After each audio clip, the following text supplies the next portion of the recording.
এ কি বলছে কোম্পানি? এ কামাচ্ছে নাকি বহুত মানি। তোমাদের মনে হচ্ছে এমনি এমনি, আমার তো মনে হচ্ছে বহুত ফানি। ও, আজকে তো শিব পুজো। আমার তো গার্লফ্রেন্ড এমনি তো 10-12টা রয়েছে। তারপরে আমার তো কম লোকে ভালোবাসে না, আমি তো সাপ্লি নাম্বার 1। আমি এক কাজ করি, অ্যাডভান্স ওষুধ নিয়ে আসি ডাক্তারের কাছ থেকে, জ্বরের ওষুধ, যাতে জ্বরটা না আসে, চলে যায়।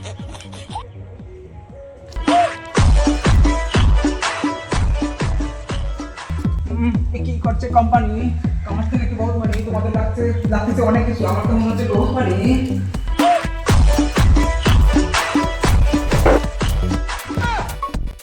শোনো হে ডাক্তার বাবু, জ্বরে মনে হচ্ছে আমি হয়ে যাবো কাবু, আমার একটু ওষুধ দাও, আমি খাবো। ছাপড়ি চুদা কয় কি? ছাপড়ি বললেও কি আমি আদৌ ছাপড়ি? আমি মেয়েদের মনে বাস করা একটা ফুলের পাপড়ি।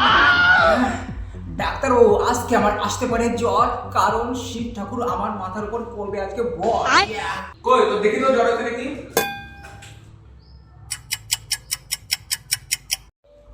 সাউ তোর তো কোনো জ্বরই নাই, তুই কি ওষুধ মারার জন্য তো? আরে ডাক্তার মশাই, তুমি একদমই বুঝতে পারতেছো না, আজকে শিবরাত্রি। এমনিতে আমার 10-12টা গার্লফ্রেন্ড আছে, তাছাড়া আশেপাশে 4-5টা গ্রামের সমস্ত মেয়েরা আমারই পছন্দ করে। আমার ড্রেসিং সেন্স, আমার বিড়ি খাওয়া, আমার তেলিকা খাওয়ার স্টাইল, চুলদাল করা, ওদের খুব পছন্দ।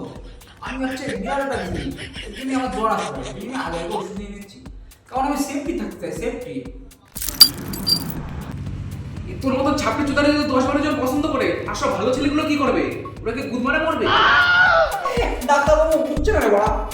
আরে তুমি হয়তো জানো না, আজকালকার আমাদের মতো ছেলেদের মেয়েরা পছন্দ করে, আমরা বিড়ি সিগারেট মদের কোনো মানে আমাদের খুব পছন্দ করে।